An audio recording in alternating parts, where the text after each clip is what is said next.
Thank you all for coming this evening. I'm Mark Adler, Member of Parliament for the riding of York Centre in Toronto. I want to thank you all for being here. It's a very nice turnout. We're competing with a lot of events tonight that are offering wine and food and everything. We're offering free discourse and books.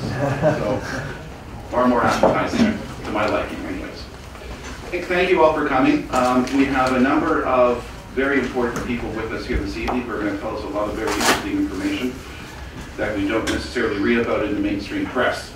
UNRWA, as a lot of people are familiar with, are up to a lot of interesting activities in the occupied territories, or the Judea and Samaria, however we all like to refer to them as. In any event, we have three experts in the field who are going to talk about the activities of UNRWA and what transpires within the refugee camps that have been set up and been in existence for the last 60 years.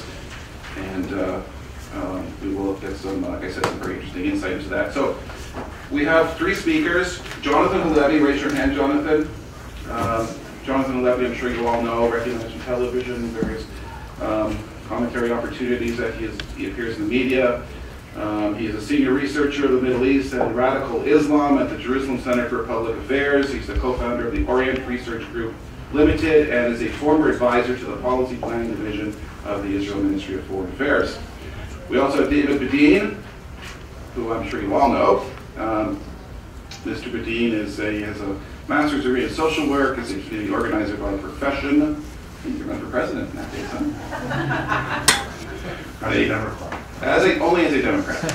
A writer and investigative journalist. In 1987, he established the Israel Resource News Agency with offices in Beit Adron International Press Center in Jerusalem. He serves as director of the Center for Near East Policy Research. And last but not least, and our first speaker is Dr. Arnon. Now you say Groiss, right? But it's really Groiss, you know. Groiss is my legal name. My real name is Groiss. Okay. And Groiss in Yiddish means big. So Dr. Arnon Groiss is an Arabic language journalist who has been working for the Israeli Voice of Israel radio station in Arabic since 1973. You know what? This is a full page here. I'm not going to read it. Listen, you know what? Take it away. Yeah. Doctor, just take it away. I hope I can reach the mic. Yeah, okay. No, it doesn't get. Okay. Sit down. Thank you. Here we go. Actually, my expertise in Arabic goes back to the late 60s, and I am a journalist in the Arabic language, so I can read Arabic. And I happen to read several books. I would say about 900 books of Middle Eastern curricula. I've done reports on books of Saudi Arabia, Egypt, Tunisia, Syria, Iran also, and the Palestinian Authority. And I used to work for Impact SE, the NGO which investigates curricula of various Middle Eastern states, including Israel. All my reports are on the website, which is www.impact-se.org. Now, I would like to talk about the connection between UNRWA as a UN agency and the education for peace ideal, which is actually appears in UNRWA's bulletins, UNRWA's declarations, UNRWA's website. There is a slogan, "Peace starts here." UNRWA is committed to peace, as it says. Now, UNRWA is an agency which has educated Palestinian school children for the last 60 years or so. It started operations in the Middle East in 1950, and it presently educates about 500,000 Palestinian school students in Jordan, Syria, Lebanon, and the Palestinian territories. The numbers are huge, actually. And the problem is how UNRWA teaches these students or prepares them towards peace or peaceful solution to the Israeli-Arab conflict. And for that reason, I investigated books of the Palestinian Authority, issued by the Palestinian Authority, which are taught in all schools in the West Bank and Gaza, including the schools of UNRWA itself. UNRWA teaches students in grades 1 to 10 only, so I'm discussing the books for these grades only. Now, the use of books issued by the host government is very problematic. Why? Because UNRWA, as a UN agency, is committed to the ideal of peace in the Middle East, according to UN resolutions, and it's also committed to treat all member states equally and correctly, because this is a UN agency. It cannot teach material that portray one of the member states, and I mean Israel, as an illegitimate state, illegitimate entity in the region. Okay, I can use it right now. Thank you very much. No, I will give you a sign. Okay, thank you. Now, the UNRWA usually, as I said, uses the books issued by the host government, which is problematic. Why?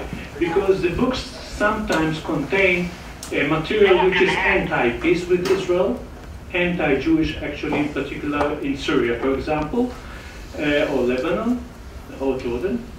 And also it encourages or promotes the ideal of violent struggle against Israel. Now, the Palestinian education in particular, and this is what I'm going to talk about tonight, has three fundamentals regarding the conflict, regarding the Israel-Jewish other, and these are the following. One, denial of legitimacy to the other.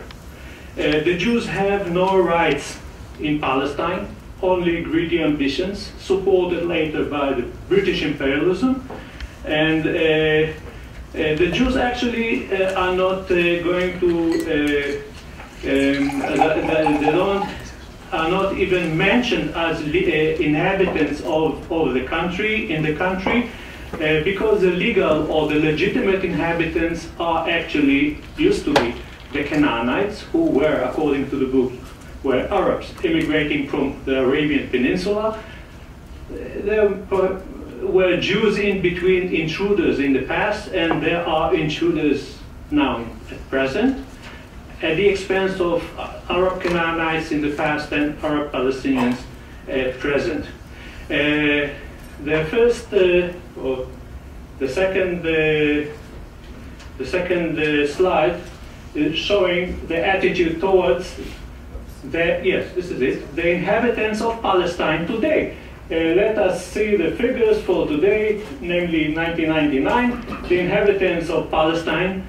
You see Palestinians of the West Bank, Palestinians of Gaza, and Palestinians of the interior. They never say Israeli territory, because Israel proper, namely Israel before 1967, is occupied Palestine actually, or it's dubbed interior or the lands of 48. They use circumlocutions in order to evade or avoid the use of the word or phrase Israeli territory. So you see that even the Palestinians of the diaspora are in here, 4.5 million approximately, and this is actually the right of return in a nutshell. This is the essence of right of return. The Jews are missing because they do not belong. They should leave, and the 4.5 Palestinians should return and settle in their place. So this is the Jews as inhabitants or illegal inhabitants of the country. The Jews also have no holy places in the country. Let's take, for example, the Wailing Wall in Jerusalem, or the Cave of the Patriarchs in Hebron, or other places as well. And let's say Rachel's tomb in Bethlehem. And you will be able to see that they are not considered Jewish holy places, but rather Muslim holy places taken over by Jews. For example, this is a book called National Education for Grade 7. Okay, and on page 54, you see several places, and the title says محاولات طمس التراث الفلسطيني, the attempts to erase Palestinian heritage. And this place exactly is Rachel's tomb, a Jewish holy place for all, everybody knows that. But it says, the caption says, Masjid Bilal ben Rabah, the mosque of Bilal ben Rabah. Namely, this is a Muslim holy place, no connection to Judaism whatsoever. So the Jews have no holy places, they are foreign in this country, and they do not belong. Jewish settlement, Jewish cities on the map, in the country are not shown on the map. You will not be able to find Tel Aviv on most maps in Palestinian textbooks. Palestine appears instead of Israel on the map. This is the next slide, please. Yes, you can see here, it's taken from Geography of the Arab Homeland for grade 9. This is the book over here. And on page 28, you find the map, and it says Palestine and the coastal plain of Palestinian coastal plain. This is actually a later edition of the book. This map is not here, but there are other maps on page 8 to page 3 in the other page, and you see Palestine instead of Israel. The country in its entirety, not just the West Bank and Gaza. So Palestine instead of Israel in the map. The next slide will show you Palestine instead of Israel in the text. The Levant countries, the Levant states are Palestine rather than Israel, as well as Jordan, Syria, and Lebanon. Cities and regions in Israel are Palestinian. The next slide, please. You see, this is a language exercise. Haifa and Gaza are Palestinian ports, port cities. Regions, let's see the next slide. Negev. The Negev is on Palestine map, on the map of Palestine. Negev is Palestinian exclusively. No one is saying that it is Israeli, or at least that it is now included in Israel, within Israel's borders. Another example of omitting, or actually literally erasing Israel, or erasing the Jews, or erasing Jewish nationhood, or anything Jewish in the country, is a stamp over here. It's not on the slides. This is a stamp which was issued by the British mandatory authorities before 1948, and it says on top Palestine in English, right bottom Philistine in Arabic, and here in the book there is something missing. The missing inscription is, of course, the Hebrew inscription for Palestine, Palestina. So this is another example of ignoring the presence of Jews in this country. Also in the same book, on page 16, there is a map of the whole Arab world with Palestine in its entirety here, and it says Palestine is Arab and Muslim.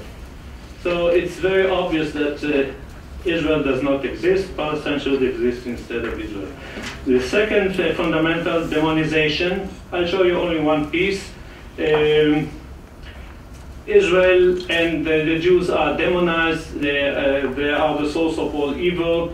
The Jews and Israel are, the next slide please, are enemies. And what your enemies did? Your enemies killed your children, split open your women's bellies, held your revered elderly men by the beard, and led them to the death pits. This is what it's... actually, this piece was originally written in the early 20th century, not against the Jews. It was written against the Italian invasion of Libya in 1911 by an Egyptian writer, actually. But it was used against the British in Iraq in 1919, and now against the Jews in Israel. Jews had intention to exterminate the Palestinians, the Zionists, of course. And Israel is the source of all evil. I've counted during my 10-year work about more than 30 accusations against Israel, beginning its very establishment or its aggression against Arab countries, or expulsion of the Palestinian people, robbing land and water, demolishing houses, destroying cities, killing children, whatever. I mean, even responsibility for drug addiction phenomenon in Palestinian society, violence in Palestinian family, etc., etc., etc. These are the demonization of Jews in Israel. The third fundamental in Palestinian education regarding the conflict, absence of any advocacy, open advocacy of peace with Israel. They talk about peace as an ideal. The Palestinian Authority wants peace. The Palestinian people is aspiring for peace. Peace with Israel is absent. What they really teach instead is the violent struggle for the liberation of Palestine without restricting it to the territories of the West Bank and Gaza. On the contrary, I mean, the mere presentation of the Negev, for example, or Jaffa or Haifa or other cities as Palestinian, and the presentation or the emphasis on the issue of right of return, and right of return is not to the West Bank and Gaza. There are refugee camps in West Bank and Gaza, with the inhabitants are encouraged to be inspired to return to their former homes before, 60 years ago, 63 years ago. Now, the right of return and the violent struggle is, the right of return itself is violent. You can see the next slide. For example, this is a language exercise. And there is a poem which says, Sabah al-Khair ya Watani, good morning, O my homeland. And there is, the student is instructed to reconcile or connect one verse of the poem with the feeling it represents. And in this case, a morning of glory and red liberty, watered by the blood of the martyrs, the hope for the liberation of Palestine. I can show it to you on the slide over here.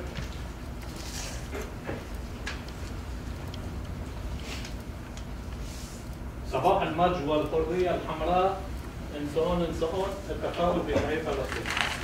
This should be connected. Well, the other verses over here. So the violent struggle continues to this very day, in spite of Oslo, in spite of all other agreements on the way. This violent struggle is enhanced by the glorification of the jihad, and this is the next slide. This is the beginning of a poem. Palestine, the title is Palestine. Oh my brother, the oppressors have exceeded all bounds, and jihad and sacrifice are necessary. And the other ideal, the other traditional Islamic ideal which is encouraged is a martyrdom, shahada. Next slide. This is a poem called the Shahid poem, the martyr. And it says, you can see, I chose some verses which show the appetite for blood and so on. But the most important verse is by your life. This is the death of man, and whoever asks for a noble death, here it is. I mean, simple and open incitement to become a shaheed. Now, the right of return issue well fits in with this general picture, and the books teach that ideologically and in practice. Ideologically, they say Palestine belongs to the Palestinians alone. The Jews have only greedy ambitions in Palestine, and Palestine was actually occupied by Jews in 1948. The next slide, Israeli occupation. And it says Zionist organizations expelled most of Palestinians, and they established the state of Israel. Another slide talking about the war, which erupted. They hardly say that the Arab side was the side which opened the war, with the intention to annihilate all the Jews in Palestine, because in that war, most people do not know that. But the Arab side, the Arabs managed to occupy about 10 or 12 Jewish settlements. And not a single Jew was left alive in those areas. Nobody knows that. Nobody even cares to know, but this is a fact. In the best case, the inhabitants, sometimes in some cases they were sitting there for hundreds of years. The inhabitants were driven away towards the Jewish lines. This is what happened in the Jewish quarter of the old city of Jerusalem.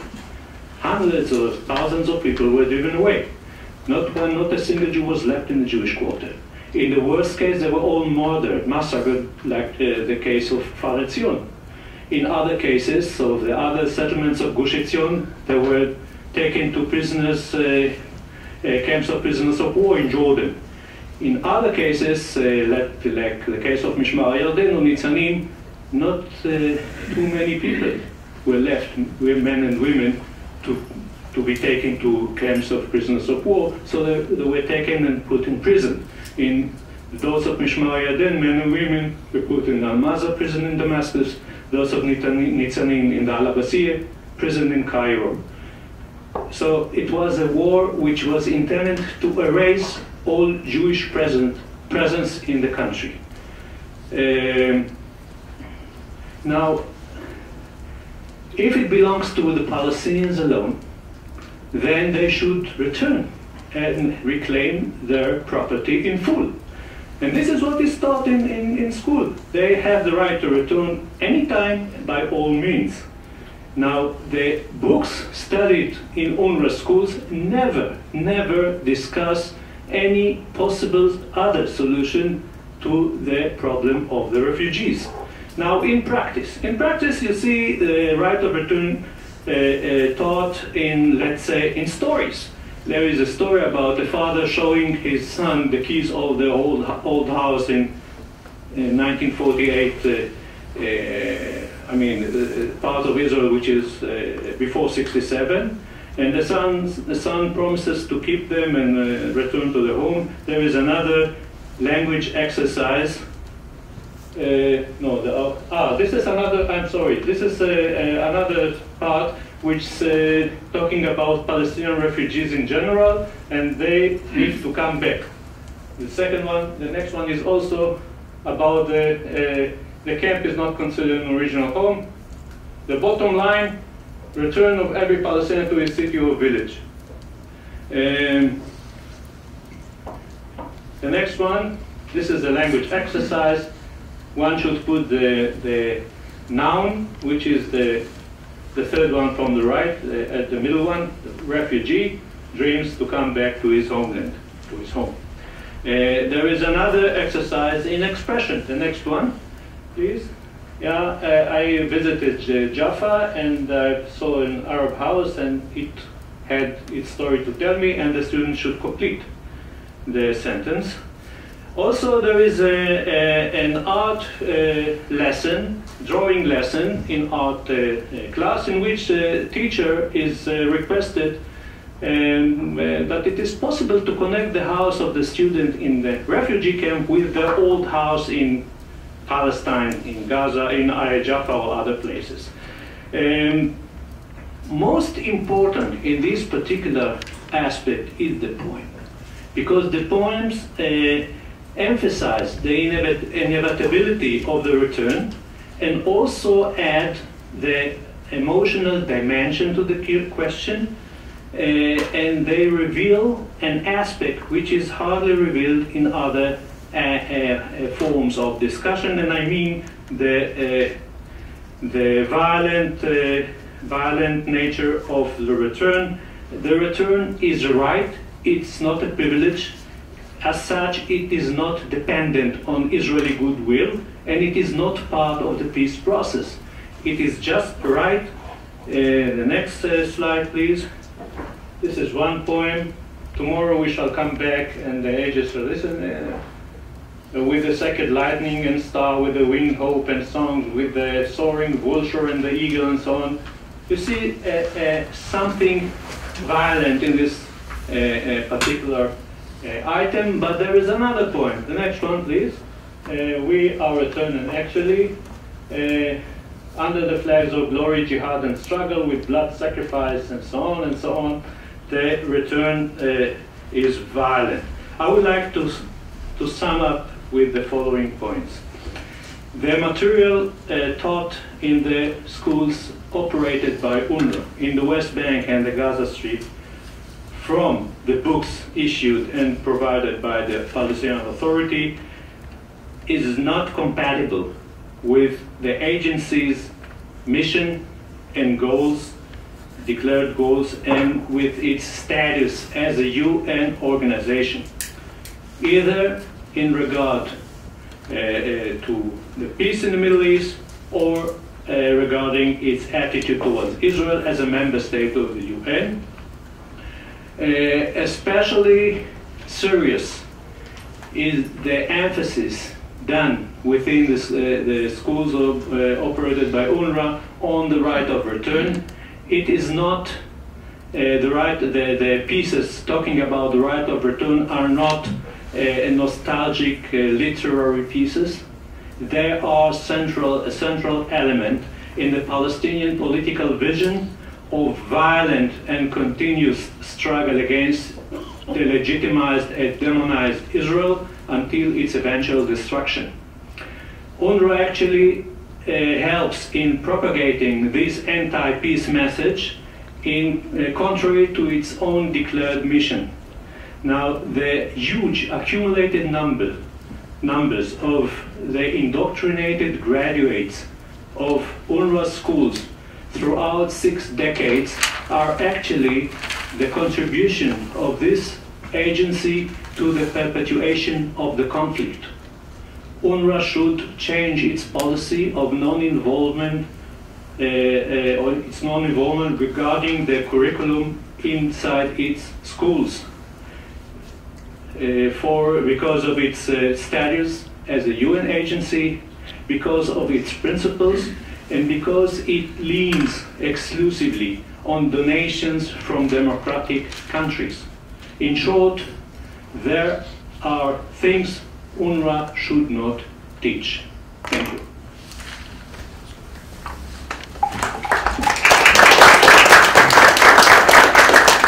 Thank you, Dr. Groiss. What we're going to do is we'll save questions until we hear from all of the speakers. So, John, Olivia, would you like to?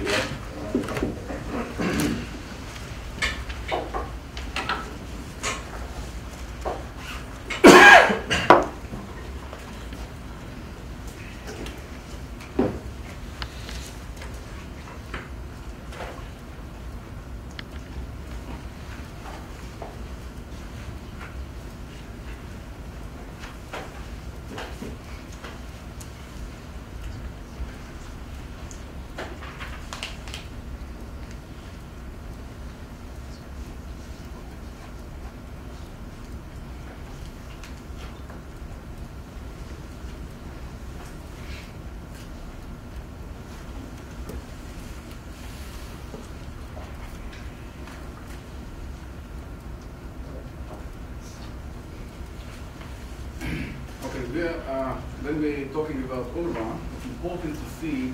Can you hear it?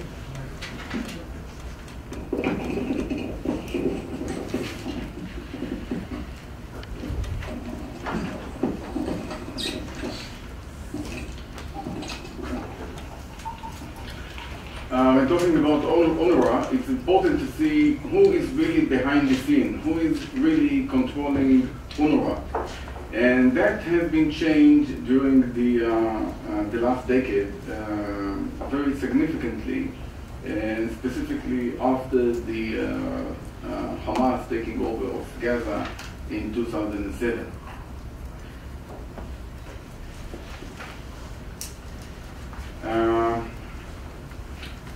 In 2006 and 2009, elections were held to the unions, employee unions of UNRWA.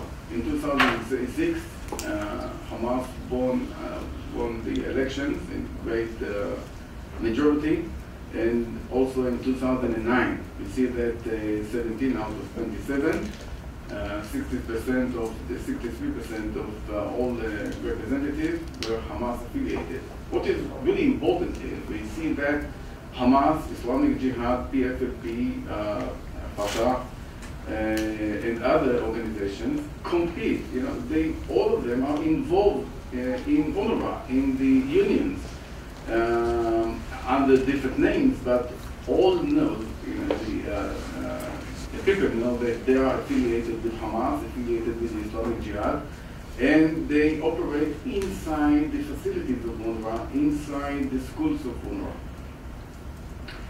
The head of the civil service union of UNRWA is Suhail al-Hindi, and he is an important figure inside UNRWA. He was the head of the teachers sector in UNRWA.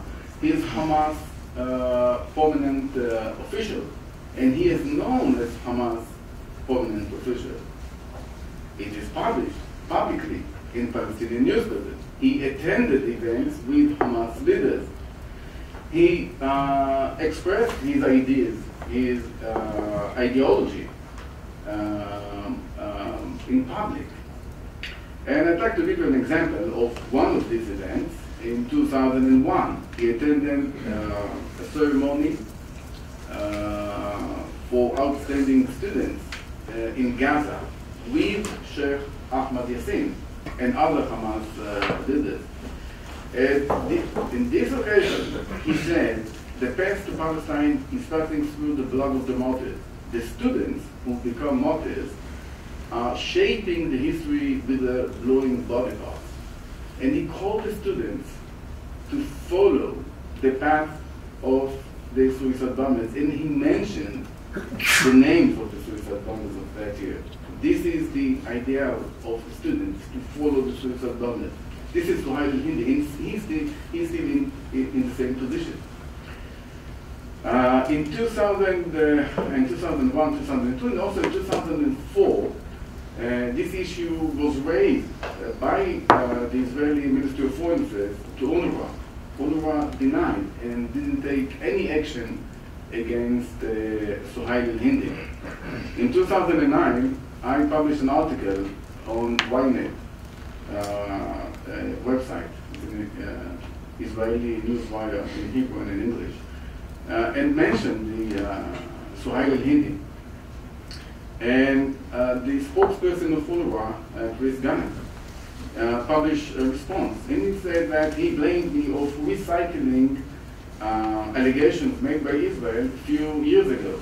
And he was right. These allegations were raised to UNRWA a few years ago, in 2004. I, at that time, served in the Ministry of Foreign Affairs. But even though that he acknowledged that they know about Suhail al-Hindi in his connection to Hamas, no action was taken. Till recently in 2011. He was suspended for 3 months from UNRWA. One of the reasons was the attendance in this event in 2001. And that is typical to the policy of UNRWA. UNRWA was in financial crisis. They need to contact the donors and to persuade them to donate more money for UNRWA. They use it as, they took some actions against Suhail al-Hindi, and then you see how things really happen in who is the strong factor in UNRWA. UNRWA retreated from its decision to suspend Suhail al-Hindi, and he is back in position. In December, he returned to his position. They know that he is Hamas senior official. They know that he is still in contact with Hamas officials and still involved in Hamas activities, and he's back in war. Hamas government, Hamas party, and the unions inside UNRWA threatened UNRWA and enforced UNRWA to retreat from this decision, and that shows you that Hamas is the stronger power inside the establishment of UNRWA. And the policy of UNRWA is set by the unions, set by the teachers. And as Arnon, he mentioned the books, the curriculum. These teachers are important for conveying the message of keeping the conflict alive in Israel. The same union of teachers and employees on the 12th of October 2011 instructed all the employees of UNRWA to join a rally in support of the Palestinian prisoners. The Palestinian prisoners, those who are held in Israeli jail, are what is called in Israel security prisoners, which means terrorists who were convicted and of security offenses. Some of them dispatchers of suicide bombers. And these guys, for example, Abdallah Barghouti, convicted of killing 67 Israelis, some of them in explosions in Jerusalem, in other places. So they support the Palestinian prisoners. They were instructed by the union to walk out of their workplace and join a rally in support of these terrorists. It's not end there. The message that we have seen in the books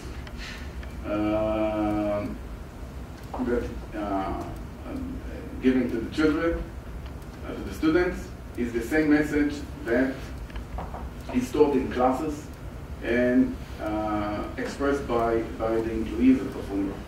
This is a message from the union for the 63 anniversary of the Nakba, which means the catastrophe, the establishment of the State of Israel. The return becomes closer than ever. It's important to mention that when Palestinians talk about the right of return, we must see the other side of it. The right of return means the right of evacuation. It's not just the right of return of Palestinians to Palestine. It's the right of return to evacuate the Jews from Tel Aviv, from Haifa, from Jerusalem, from Petah Tikva, from Kfar Saba, from all cities in Israel, and settle instead of them Palestinians, cleansing the land, as they mentioned regarding the West Bank and Gaza. Totally leave these places clean of Jews. They mean it also regarding what they call the 48 borders, which means evacuating Jews and settling Palestinians instead of them. We teach, this is a translation from the announcement, official announcement of the union. We teach our sons that this land and soil is sacred and belongs to us, not to the Jews. We shall not forget Palestine, and the occupier is inevitably in his way to demise. We talked about the maps, and this map was distributed to some of the schools in Gaza, UNRWA schools in Gaza. One of the teachers reported to the union that the name Israel appears on the map. So the union said instructions to the teachers: remove with no delay any copy of the maps from UNRWA schools. The name Israel is offensive because it stands against the Palestinian positions regarding to Palestine. And because of that, teachers were instructed to burn the maps immediately and to teach the students what are the borders of historical Palestine, which means Israel does not exist. UNRWA schools are greenhouse of radicalism. And the most, I would say, significant issue in this regard is the freedom of activity of the Kutla al-Islamiyya. Al-Kutla al-Islamiyya is the Islamic bloc, the students' organization of Hamas. The students' organization of Hamas, Al-Kutla, It's organizing activities in schools, from middle schools to high school and universities, colleges. And it's operated inside UNRWA schools, not only in UNRWA schools, but in all schools in the Gaza Strip, but also in UNRWA schools.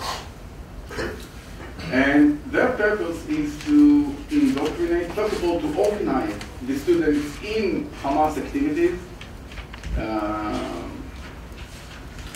conducting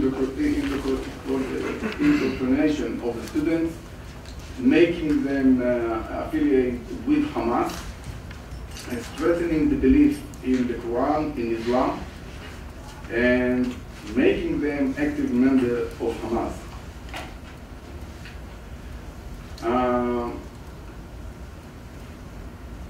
That is done by myriad activities inside schools. It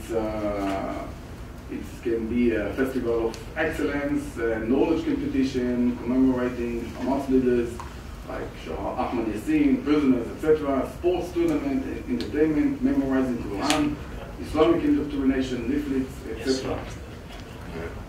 What is interesting here? I looked at the fatalities, Palestinian fatalities during the Intifada, and tried to understand what each one of the Palestinians who were killed during the Intifada, what made him, what was the pattern in which he became an operative in some brigades or in other organizations. So that was interesting, that many of Hamas operatives share the same pattern. First of all, they were recruited during middle schools, many of them in UNRWA schools. Then they became active members of Hamas, distributing leaflets, attending demonstrations, rallies, funerals, etc. Then swearing allegiance to the Muslim Brotherhood, which is important.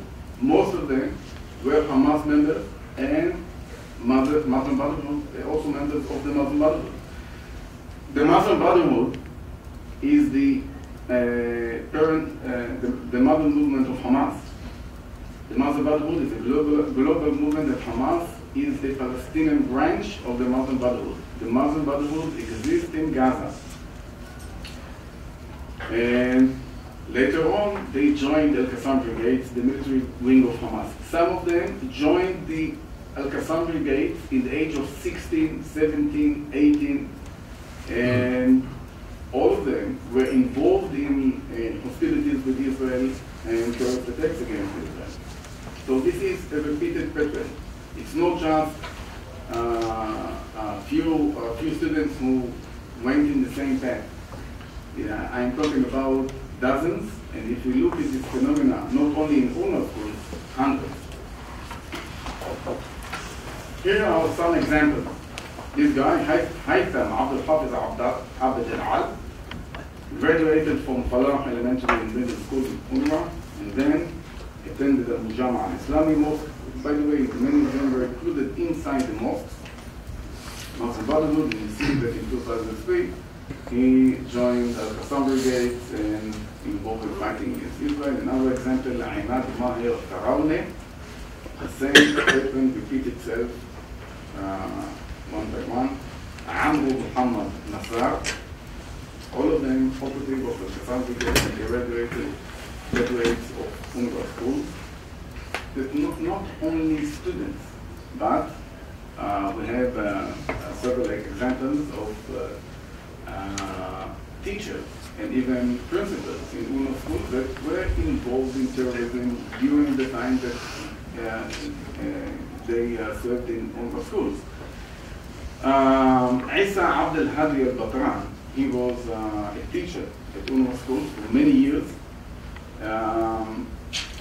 UNRWA knew about his affiliation with Hamas because teachers from Hamas, teachers who were affiliated with Hamas movement, they sent a letter to UNRWA and told them that he is involved in the Al-Qassam Brigades. after the rift between Hamas and Fatah in 2007. UNRWA failed to take any action against him only after he was injured in an explosion of bomb in which he was responsible to assemble 12 congregations. And Awad al-Kik, he was the head of the manufacturing military unit of Islamic Jihad, and he was a teacher, educator in UNRWA schools. And we know that also in this case, UNRWA management knew about his involvement in terrorism since in 2007 he was targeted by Israel, and it became clear that he is involved in terrorism. And Zuhair al-Qaisi, the leader of the commander of the terrorist organization Popular Resistance Force, he was targeted a few weeks ago by Israel, and he also served as a teacher in UNRWA school for many, many years. I would like to show you some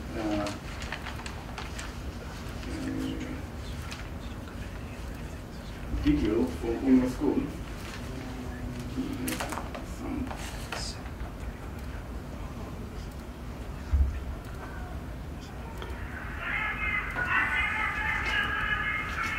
So this is an event held in for commemorating the Nakba.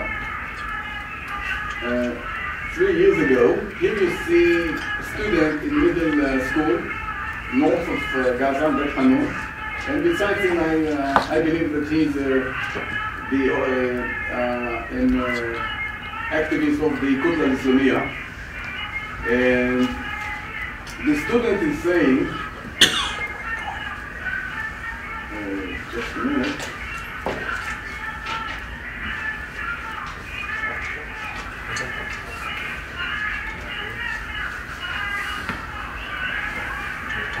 What he's saying, yes, that's right.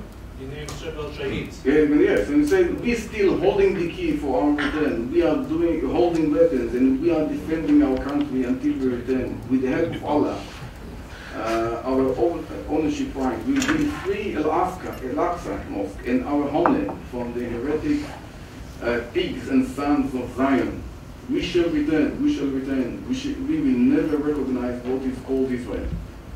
This was a speech in UNRWA school, and the same message repeats himself in almost any event for commemorating the Nakba, the catastrophe. And you see the adherence of the students to the liberation of all Palestine, which means the destruction of Israel. It is zero-sum game. It's not making peace with Israel, but liberating the historical Palestine. Here you see the cities that they are referring to their aspiration to return to them. One of them is Akka, the second one is Afula, and other cities, Ramallah, but also Baisan, Bet Shean,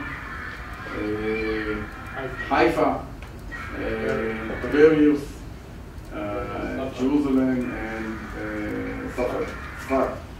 So for them, for these children, they are taught in schools to be committed to the liberation of all Palestine.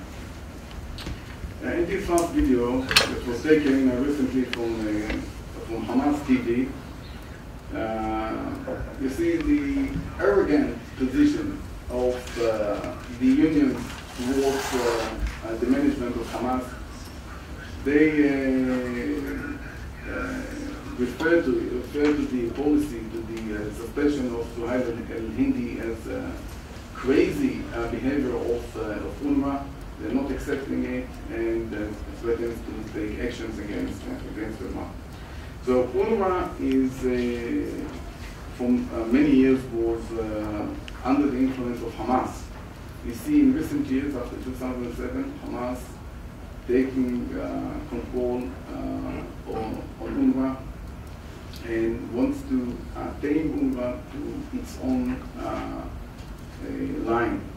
There is no reason why to to keep UNRWA as an organization who take care for the Palestinian refugees.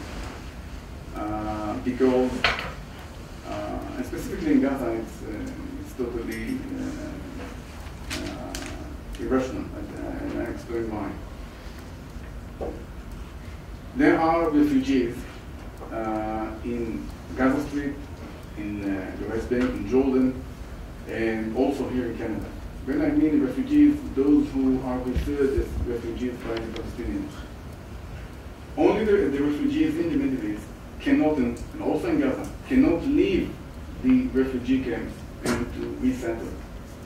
Those who live in Canada can live in property, and it doesn't affect the rights to demand the right of return, as they call it, from Israel.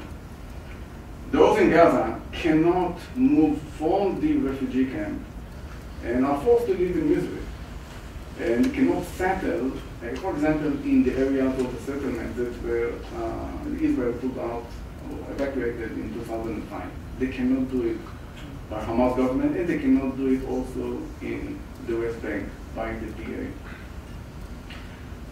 Both Hamas and Fatah, they share the same ideas, same concept regarding the right of return, which means the right of return is a sacred right. It cannot be negotiated with Israel. No Palestinian leader has the right to negotiate or give up the right of return on behalf of the Palestinians. No one, which means that I'm just quoting from one Hamas, from one of the prominent Hamas Fatah leader.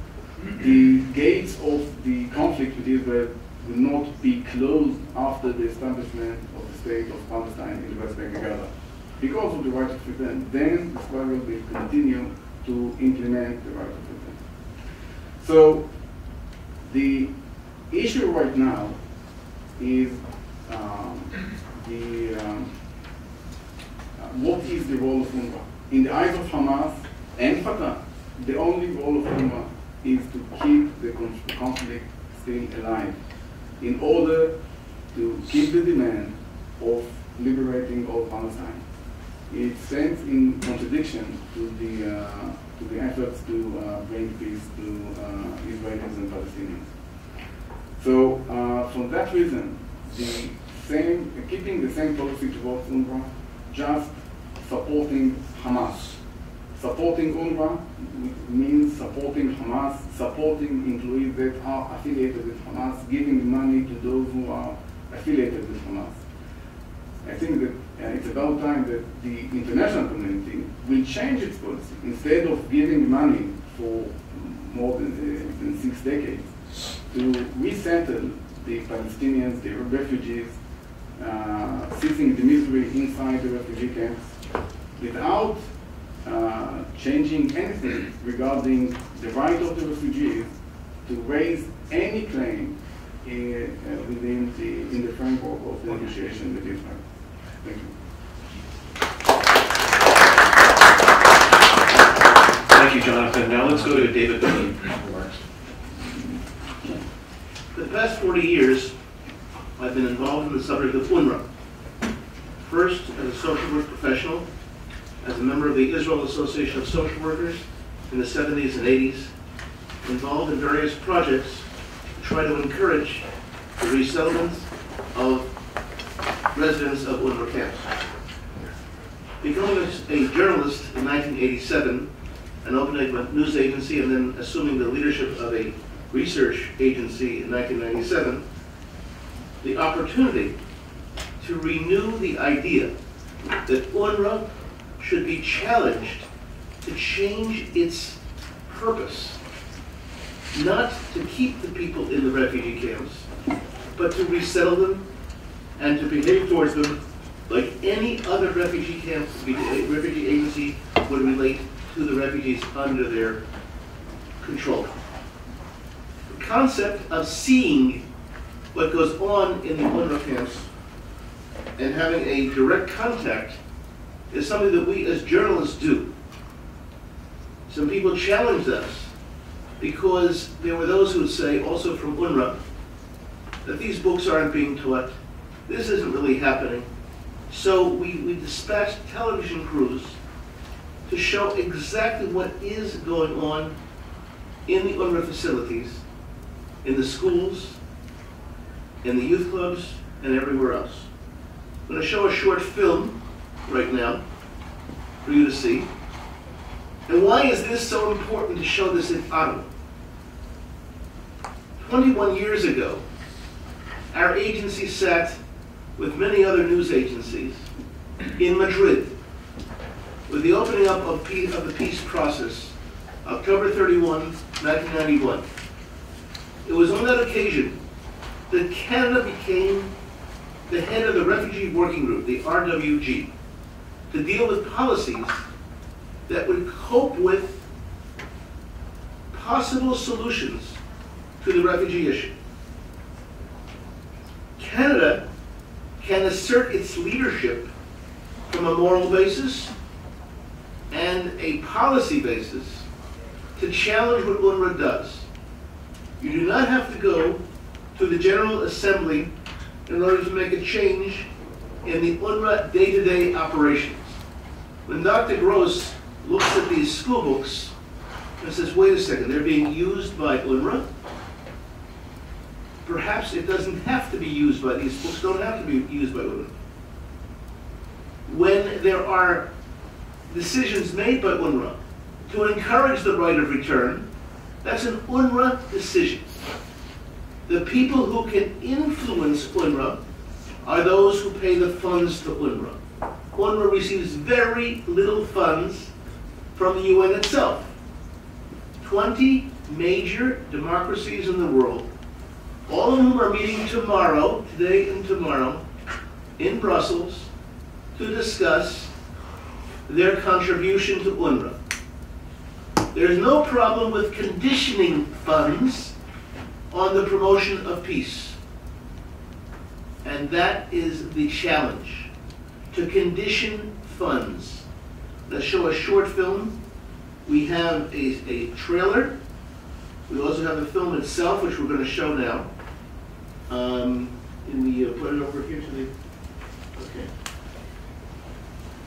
And the challenge this evening is to raise questions, and which are being raised questions in both in the U.S. Congress, in the Parliament in Holland, and various other places.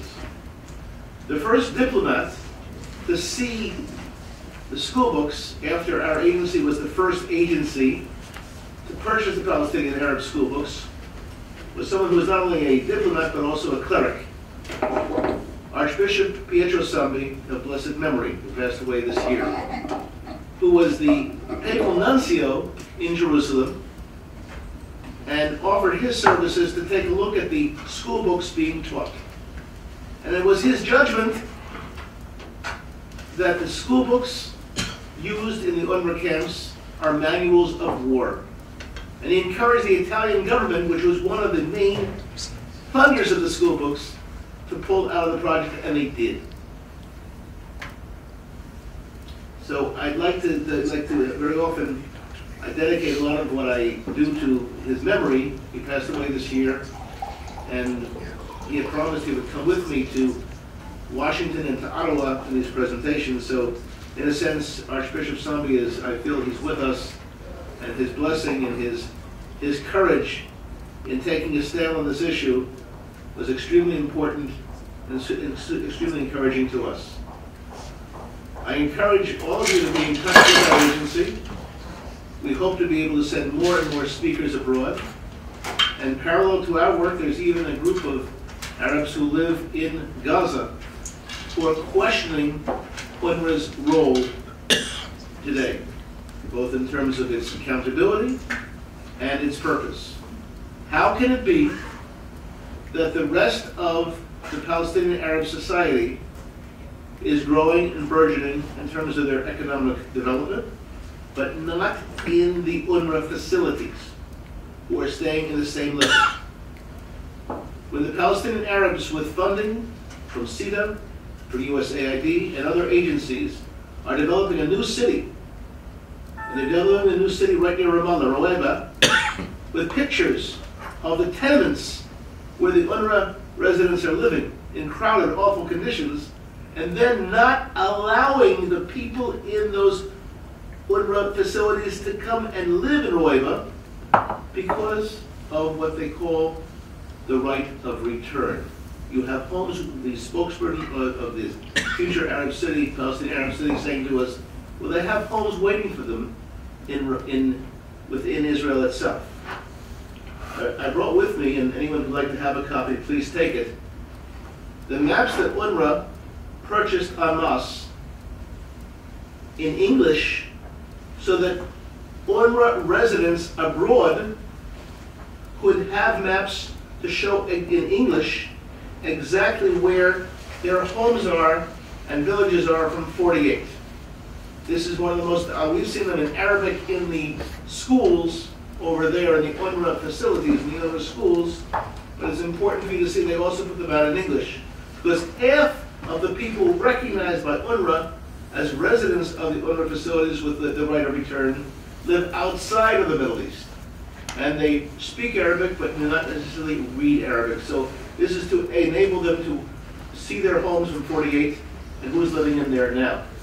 And you can see a website, which is very, very important to their education, called PalestineRemembered.com, to enable any resident of the UNRWA facilities to locate where their homes are now in 48. And you'll notice, 3 weeks ago, only 3 weeks ago, when 1 million people in Israel, Muslims, Christians, Jews, were forced into shelters, to cower in shelters, the firing from the UNRWA facilities with the call of al-Auda, the right of return, the right to fire on Beersheba, because I come from Beer Asiba. Therefore, I have a right to fire on Beersheba.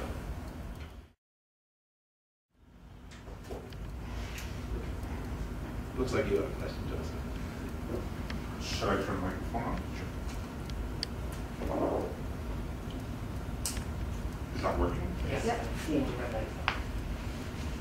My new glasses don't really show. It's really a little bit light. Just a couple of questions. Just making a few notes here. By the way, certainly on Fox a few years ago, they showed a number of times the whole film Obsession, and I think there were two parts to Obsession. There was a Obsession and sequel, or my memory is failing me here, or there was a prequel, there was another one, and then Obsession was the second video, right?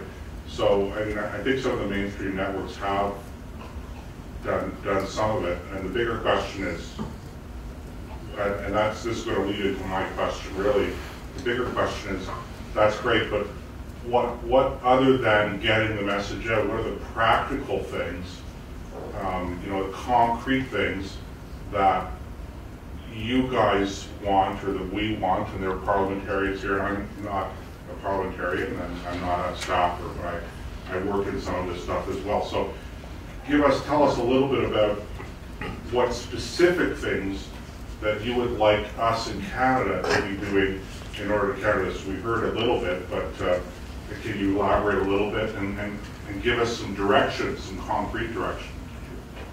One policy issue that could be put onto the table is that a donor nation, in this case the chairman of the donor nations to UNRWA, would say, you want funding? No problem.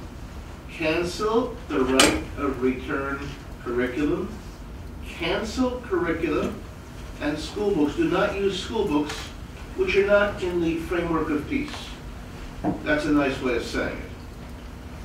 Conditioning funding on the elimination of such school books from an agency that represents, as Arnon was pointing out, that represents a UN agency, not at war with Israel.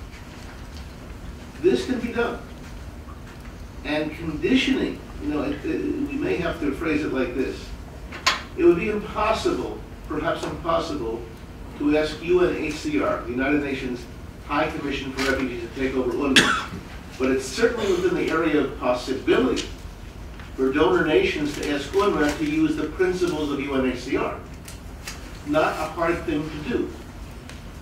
In 1992, our agency covered the story of the big hill near Nablus, Shechem, 1,300 homes built by the Catholic Relief Agency for people from nearby UNRWA facilities, and the provision from the UNRWA workers, the UNRWA staff, not allowing them to move in there because of the right of return. That's patently ridiculous.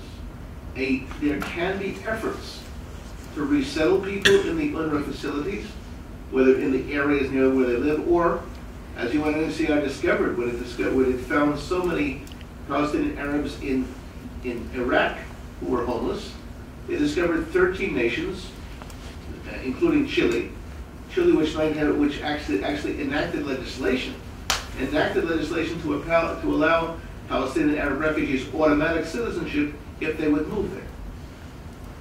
Give them the option.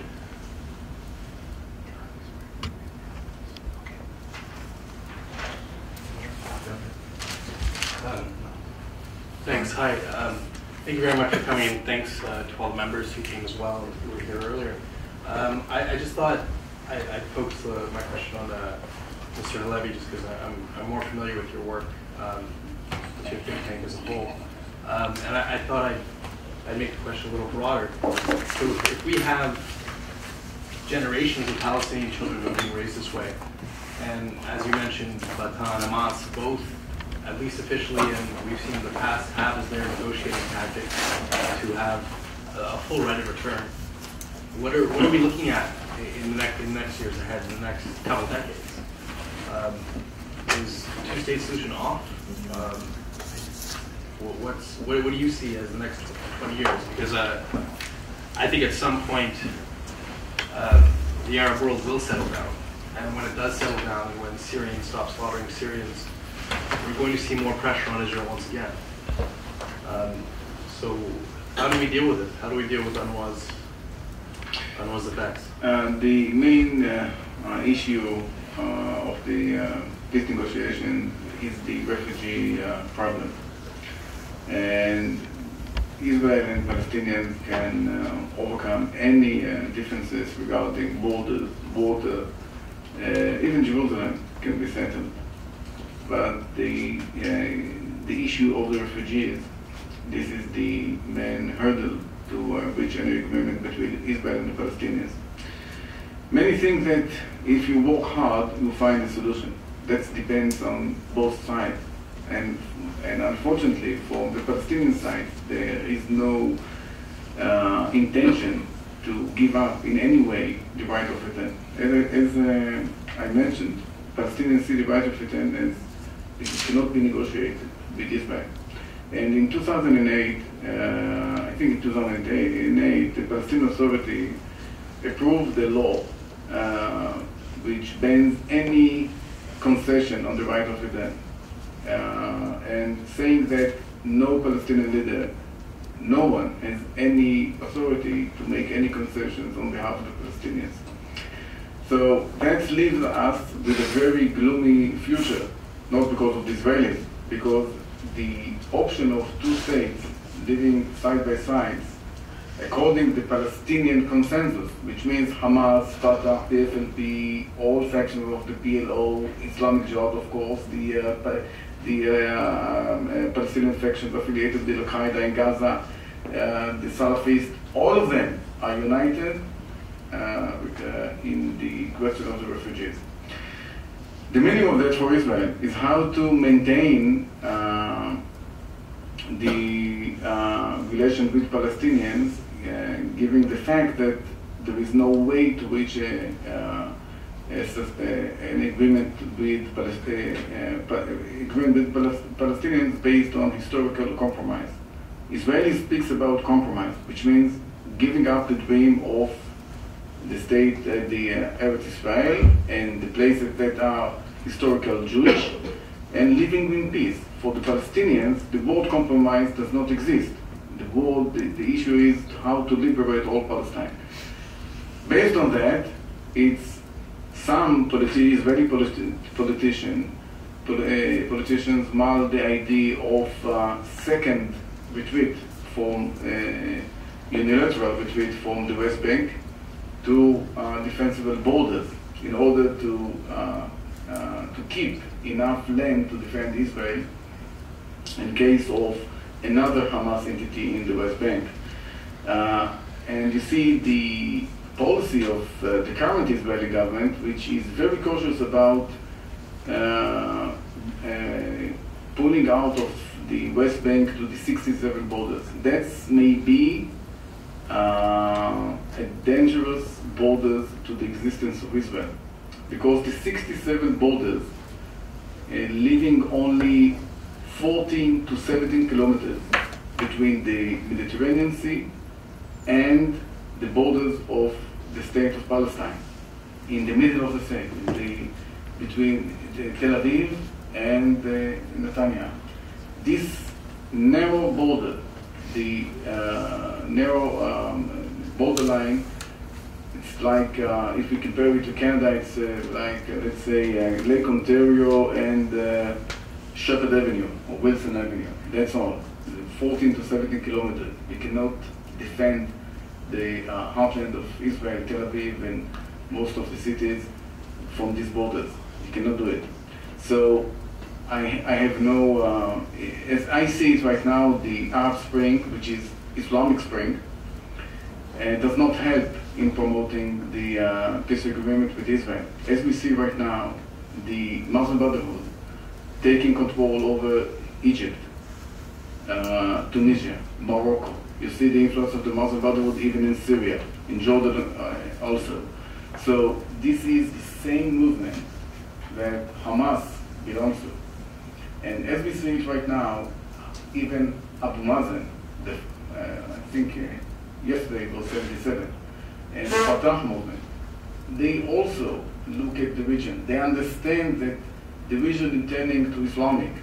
And that's the reason why they cannot be engaged in further negotiations with Israel, and they prefer the alliance with Hamas and with the unity government, etc. They also understand that they cannot move against history. So that's why, as I see it, for the next 3 to 5, 6 years, next 5 years, Israel will be enforced to deal with a very serious challenges to its own existence.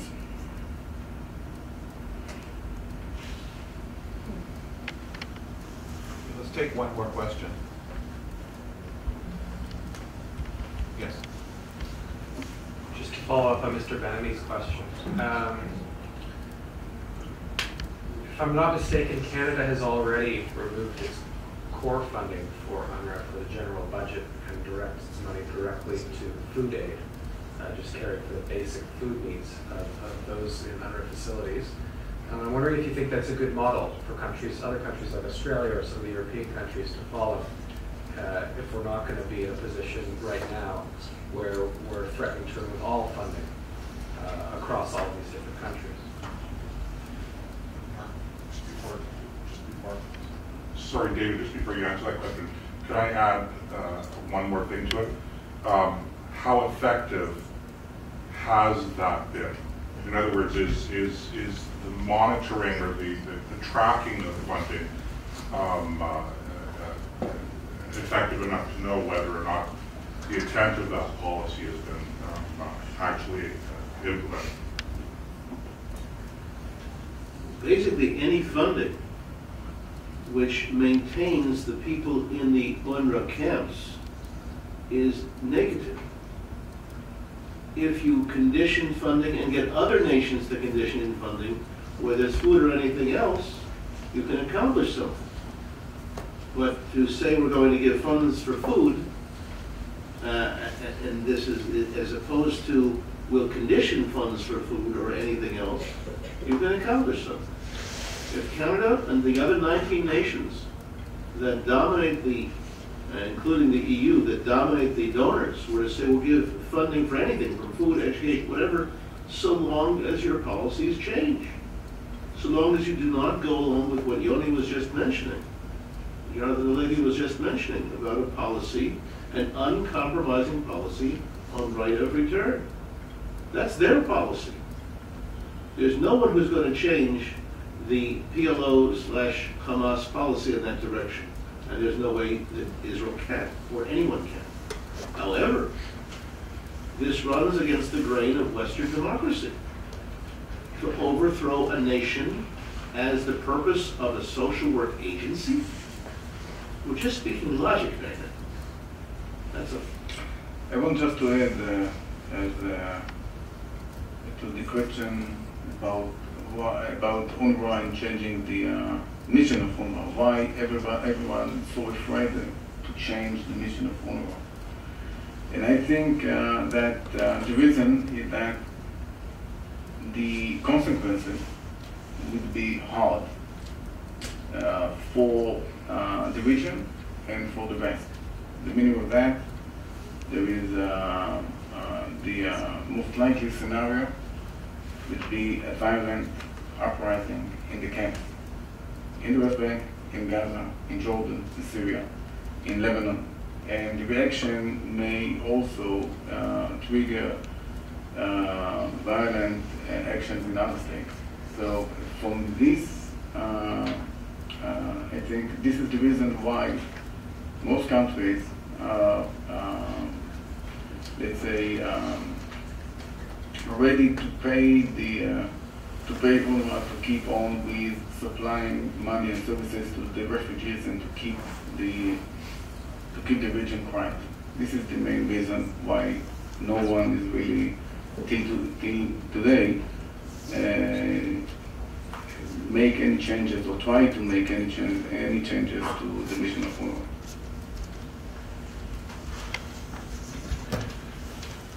Okay, well, I want to thank you all for coming tonight. I particularly want to thank our speakers. This has been a very enlightening, very interesting presentation and discussion, and I'm sure all of us who care about Israel will sleep well tonight. We welcome you to come back at some future date, and hopefully we can at that point do more to help educate more people on what is going on in these UNRWA camps. So thank you all for coming. Thank you for attending, and everybody have a good night.